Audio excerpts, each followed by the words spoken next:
Welcome to Influential Entrepreneurs, bringing you interviews with elite business leaders and experts, sharing tips and strategies for elevating your business to the next level. Here's your host, Mike Saunders.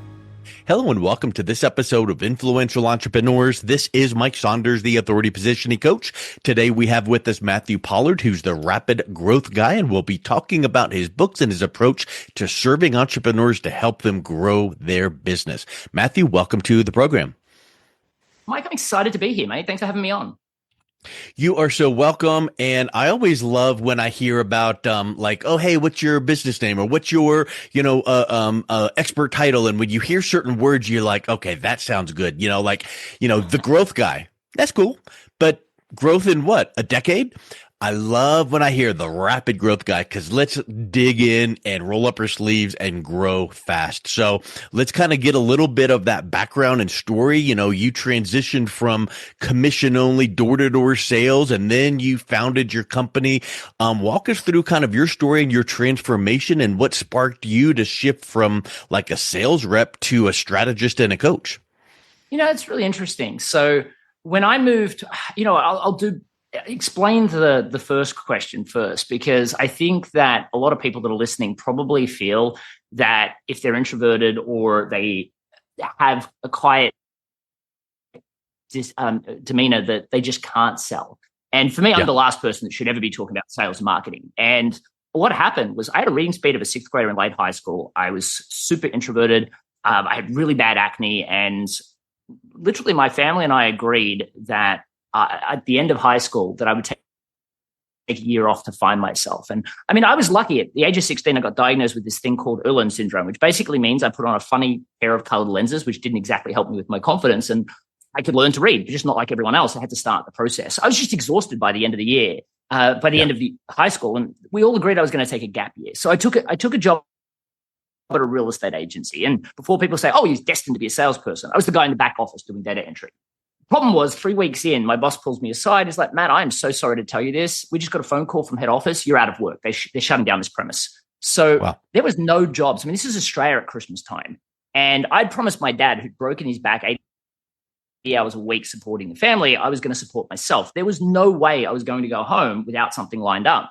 So I literally applied for all the jobs in the paper. There were only 2, and they both said commission-only sales. So the whole concept of that was terrifying to me, but not as terrifying as going home without anything lined up. So I was like, you know what? I'm just going to apply and see what happens. Well, I got 2 interviews, and then I got 2 job offers. And I was like, wow, okay, maybe they see something in me I don't see in myself. So I walk into the first day of training for the job I took, selling business-to-business telecommunications. And, a little bit of quiet confidence until the trainer said, Matt, they just hire everyone. This is commission-only sales, right? They've got this saying, you just throw mud up against the wall, see what sticks. I guess it's a fun saying until you realize you're the mud. Well, anyway, after 5 days product training, not a single second of sales training, I get thrown on this road called Sydney Road in Melbourne, Australia. It's like hundreds of doors, all junk stores, one after the other, which I guess is fine if you're going to get told no, why not have not far to walk? But I realized I didn't know what to say. I got given 5 days product training, not a single second of sales training. And so I just walked into the first door, and I luckily was politely told to leave. Then I was less politely told to leave. Then I was sworn at. My favorite was always getting told to go and get a real job. I mean, this was the only job I could get. Well, door after door, this just kept happening until I got to my 93rd door where I made my first sale. And I remember I was ecstatic for about 45 seconds until I had my second realization for the day. I got to do this again tomorrow and the next day. The whole idea of that was not okay. And I think that what happens is a lot of people just accept that that's the way it's going to be. And that was going to be a horrible year. So I went, you know what? What if sales was a system? And I really believe that that's what changed my life. And I went home and I was like, well, I can't pick up a Zig Ziglar or a Brian Tracy book. That's going to take me a year to read, let alone apply. But I typed in sales system into YouTube and all these videos came up. And every day I would just spend 8 hours applying what I learned. And then I would rush home and perfect the next part of the process, or work on the part and perfecting the piece that I was already working on. And I did that every day. So every day was a 16-hour day. Weekends, I'd spend 16 hours practicing. And I'm not suggesting to anyone that's listening that they do that. There's smarter ways to do it now. But the truth was that I would get better every single day. Soon it was 71 doors. then 42, and then 16, and then 8. And eventually I got it down to making a sale on average every 3 doors. And I remember it was about 6 weeks in, my manager pulls me aside. And I was like, oh, God, what have I done wrong? Like, he's got this puzzled look on his face. And I was the quiet guy that handed in my paperwork downstairs, didn't talk to anyone upstairs. He's like, Matt, we just got our national sales figures, and we're kind of blown away by this. I mean, they'd never really even spoken to me much. All the boisterous salespeople would talk upstairs. I kept to myself. And they're like, you're the number one salesperson in the company. This just happens to be the largest sales and marketing company in the Southern Hemisphere. They employ 1,000 reps. And on week 6, after my after a full month working there, I had become the number one salesperson in the company. And that's where I realized that sales was a system. And then they looked at me and they're like, you can sell. I bet you can manage. I don't know why people think that. No clue what I was doing. And I was like, look, I don't want to manage. And they're like, well, we'll just give you 20 people. Mud up against the wall. See if anyone sticks. Well, everybody quit. But I went back to YouTube and I learned how to manage. And very soon I was managing groups of 20, 30 people. Successfully, I got promoted about 7 times in the space of 12 months.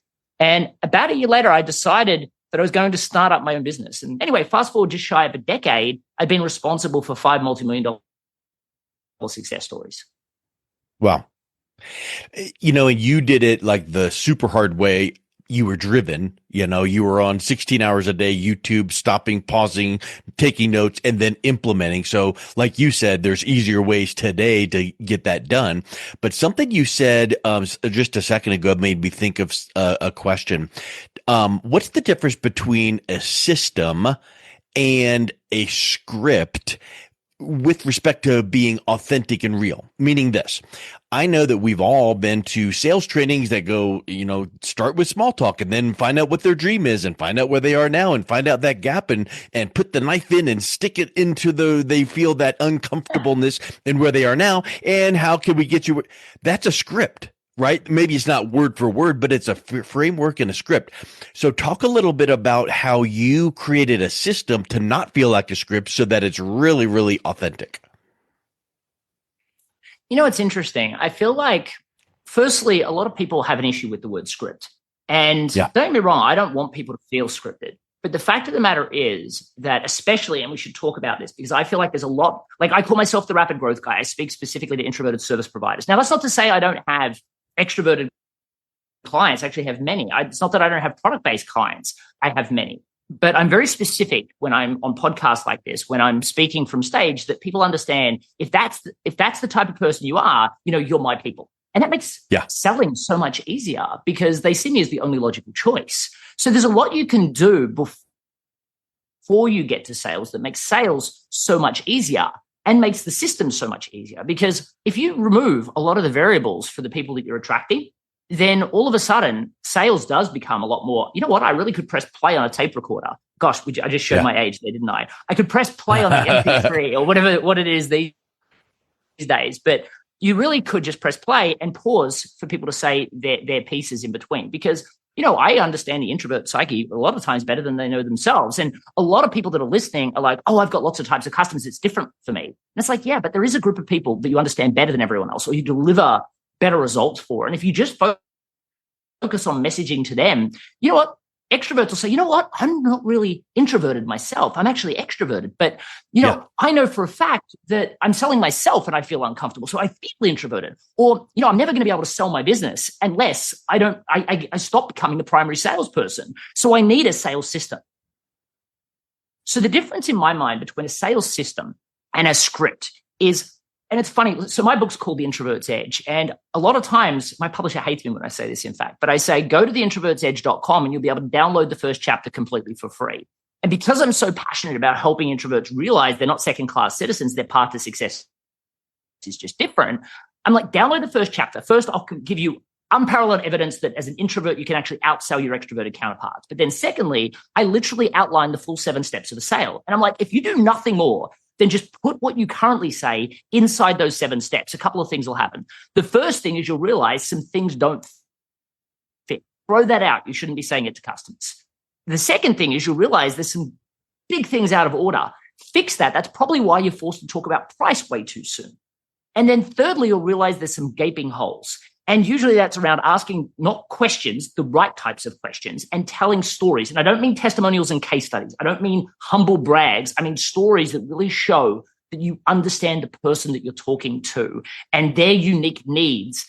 And as soon as you fill those gaps and put things in order, I mean, you'll easily double your sales in the next 60 days. Just following that at theintrovertsedge.com, that format on the first chapter. To go to the next step and say, I want to focus on scripting. The problem that I find with scripting is not that people write scripts, it's that people sound like they're reading a script. Yeah. And so for me, I would prefer to stay with a system than go with a script if that's what I was going to do. And a lot of people are like that. I absolutely right, because I don't want to sound scripted.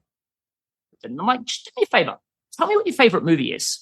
And actually, a client the other day, he mentioned this. He was like, oh, I really love Gangs of New York. And I'm like, oh, Leonardo DiCaprio is amazing, that, isn't he? And he's like, oh, yeah, he just embodies the part. I'm like, he's also reading from a script, right? So what's the difference? Right. The difference is just practice. So for me, a great script is something that you learn every single word, and you learn how to emote. You learn how to pause. You learn how to deliver it incredibly well. And for the average introvert, the power of that is instead of being stuck in your head trying to work out what to say, you know exactly what to say, which actually comes across as more authentic because you'll be more focused on their body language, and you can step away from the script because you're not worried about what the next word is because you know it. And because of that, you can customize little elements to really fit the person and their uniqueness. So therefore, you can highlight that you've listened. Another thing introverts are great at.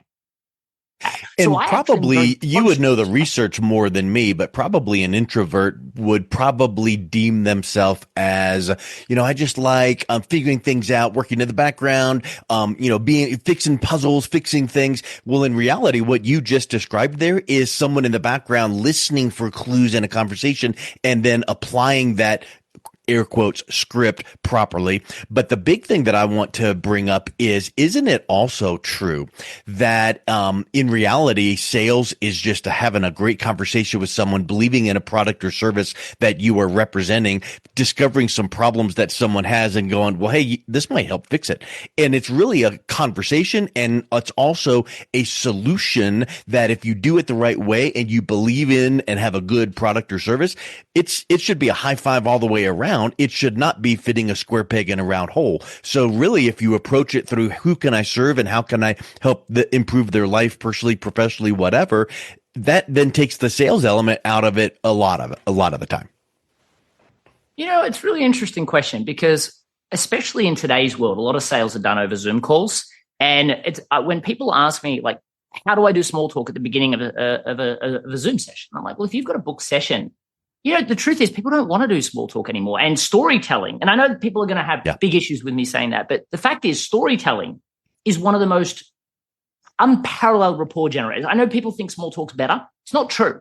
When you tell a story, the science says it activates the reticular activating system of a person's brain. Our brains actually synchronize. Mm-hmm. And because of that, it creates artificial rapport that especially introverts are great at turning into these deep, lasting relationships. So when I start a sales conversation today, a lot of what I try to do is highlight that I've done my research. Like the salesperson that says, tell me a little bit about your business. I hate that. Most people do as well. My first question is, Mike, I'd love to. After checking out my website, what questions do you have? And you watch them fall apart because they've done no homework. Now, for the average person that has done homework, the problem is that they don't say it. So they're like, oh, tell me a little bit about yourself or your business or whatever. And the average person then tells them this monologue and they resent having to because you've made them do that. And they think you're just like every other salesperson. So because of that, it just doesn't work that well. So I just like saying, Mike, I'm so glad we can get on a call together today. And you'll respond, yeah, me too. And I'll say, look, while I've taken the time to, of course, look at the notes that you left on your reservation or from our last networking conversation. And of course, I've checked out your website and your LinkedIn profile because a lot of that is static or because it's been a little bit of time since our last chat. What I'd like to do is take a quick step back, hear a little bit more about you, what you're struggling with, and how I can be the most help to you in the time we have together today. And then I just stop talking. And what you'll find is because of that, they won't give you the 30-minute monologue of why they started their business. They'll tell me exactly what I need to then listen to, because we need to listen, and then ask them one question or make one statement that allows me to connect them to a story that I've planned and prepared in advance. How do you know that you have the right story to tell? And that really comes down to the type of business that you're trying to attract. See, I feel that the average person fails before they even get to the sales process. And actually, let me give you an example. I worked with a language coach out of California. She taught kids and adults Mandarin, charged $50 to $80 an hour for private consultation.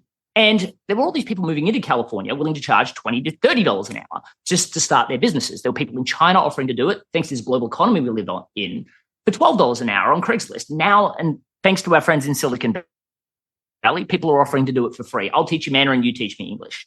So she just comes to me and she's like, Matt, teach me some sales techniques to close more deals. And I said, look, this is a long battle to the bottom. Like, why I can teach you sales techniques, you're still competing like for like. What I'd like to do is show you how to avoid the battle altogether. So I looked at all the clients she'd worked with over the years. And while she'd worked with hundreds, there were two people specifically, and it was just two. These were executives being relocated to China.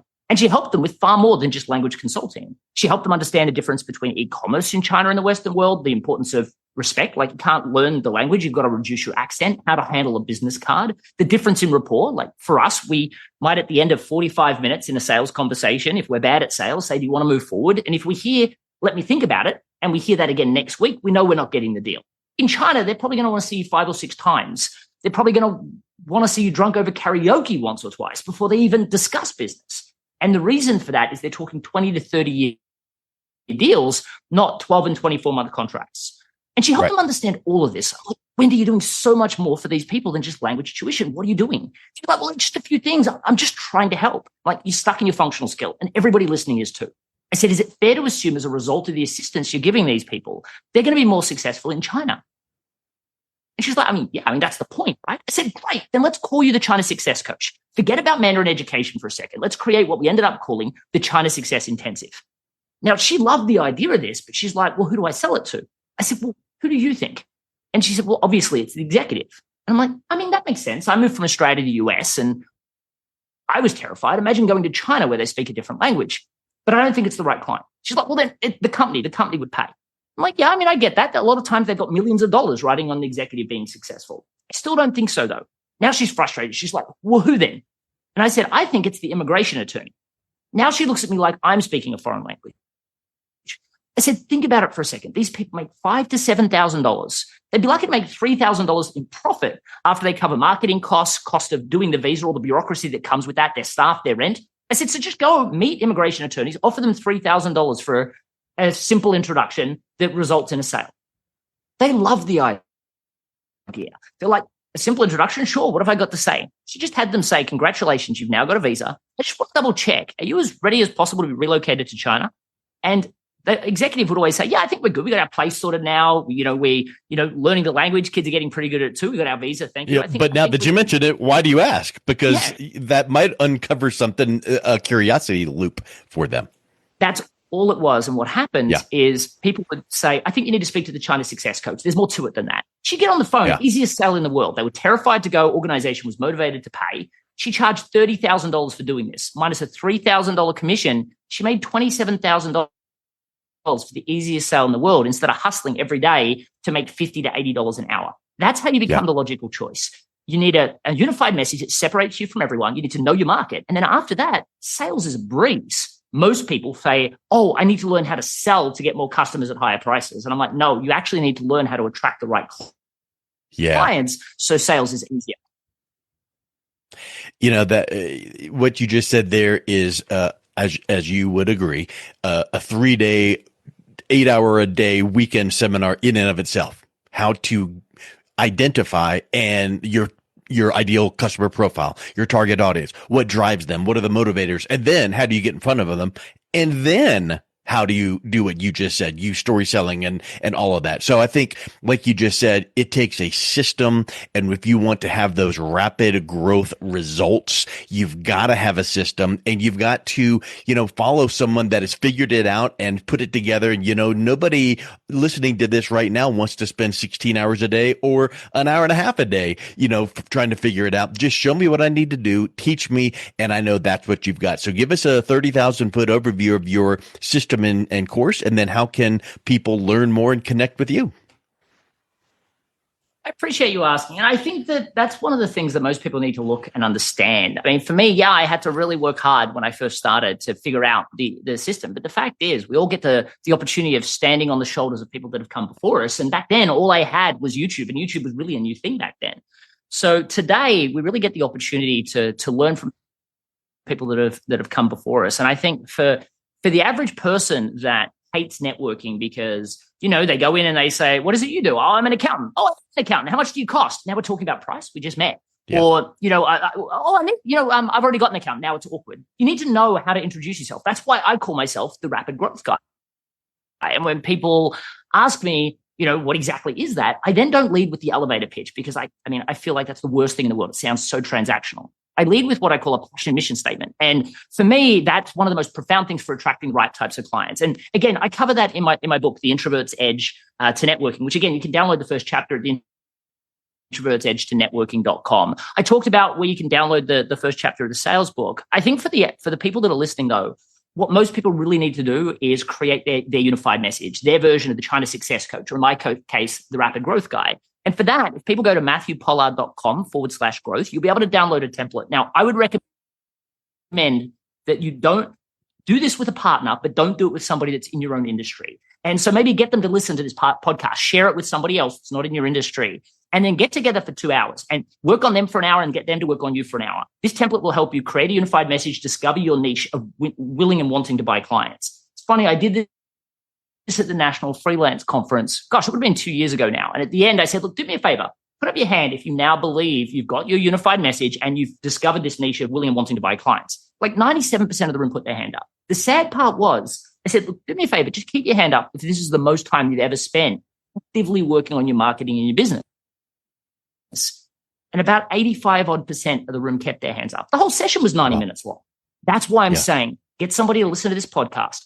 Do the exercise at matthewpollard.com/growth, and then you'll learn how to be able to utilize that in the networking world, and then benefit from it in the sales world by not having to feel like you're convincing and cajoling customers in order to just listen to you and see you as anything but a commodity that fights on price. I love it. Well, Matthew, there's been just eye-opening and very simple to really digest, some easy to do steps, nothing complicated, but follow the system and trust the process. So thank you so much for coming on today. It's been a real pleasure chatting with you. My absolute pleasure, Mike. Thanks for having me on. You've been listening to Influential Entrepreneurs with Mike Saunders. To learn more about the resources mentioned on today's show or listen to past episodes, visit www.influentialentrepreneursradio.com.